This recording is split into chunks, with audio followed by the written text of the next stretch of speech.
দর্শক, আপনি জানেন কি মিশর আফ্রিকা আর এশিয়ার মাঝখানে অবস্থিত। আপনি যদি আফ্রিকার বাজারে দখল দিতে চান, আপনি যদি আপনার পণ্যগুলোকে আফ্রিকার বাজারে নিয়ে যেতে চান, তাহলে মিশরের ওপর দিয়ে আপনাকে যেতেই হবে। হঠাৎ করে মিশর থেকে বাংলাদেশের জন্য আসলো এক বিশাল বড় খবর। এই মিশর রাষ্ট্রটা বাংলাদেশের সাথে একটা গভীর সম্পর্ক স্থাপন করতে চায়। কেন বাংলাদেশকে নিয়ে এত আগ্রহ মিশরের? কি চায় মিশর বাংলাদেশের কাছ থেকে? চলুন দর্শক, এই ব্যাপারে একটি গুরুত্বপূর্ণ প্রতিবেদন শুরু করা যাক। দর্শক, আপনি জানেন কি আরব বিশ্বের একটি গুরুত্বপূর্ণ রাষ্ট্রের নাম মিশর।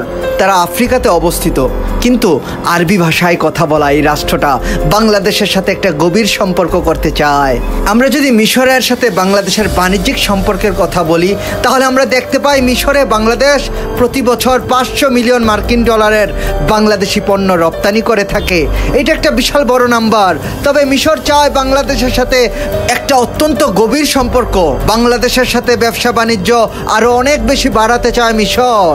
দর্শক, আপনি জানেন কি বাংলাদেশ আর মিশর মিলে আফ্রিকার বাজারে বাজিমাত করতে পারে। তাই তো মিশর বাংলাদেশের কাছে চলে আসলো। মিশরের সব থেকে বেশি আগ্রহ বাংলাদেশের ফার্মাসিউটিক্যাল ইন্ডাস্ট্রি আর বাংলাদেশের জাহাজ নির্মাণ শিল্পে। দর্শক, সব থেকে গুরুত্বপূর্ণ বিষয়, মিশর খুব ভালোভাবেই জানে বাংলাদেশের ফার্মাসিউটিক্যাল ইন্ডাস্ট্রি বিশ্ব সেরা। বিশ্বের শত শত রাষ্ট্রে বাংলাদেশ তাদের ঔষধগুলোকে রপ্তানি করে থাকে। তাই তারা বাংলাদেশের সাথে মিলে বিশাল বড় বড় ফার্মাসিউটিক্যাল ইন্ডাস্ট্রি এবং জাহাজ নির্মাণ করতে চায়।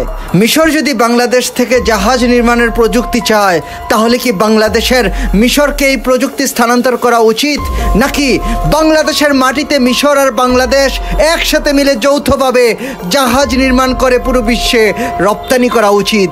আপনি আপনার মূল্যবান মতামত কমেন্ট করে আমাদেরকে জানিয়ে দিন। দর্শক, এরকম আরও ভালো ভিডিও নিয়মিত পেতে আমাদের চ্যানেলটি সাবস্ক্রাইব করুন। ভিডিওটি ভালো লাগলে লাইক করুন এবং আপনার পছন্দের মানুষের সাথে এই ভিডিওটি শেয়ার করুন। আজকের মতো এতটুকুই থাক। আল্লাহ হাফেজ।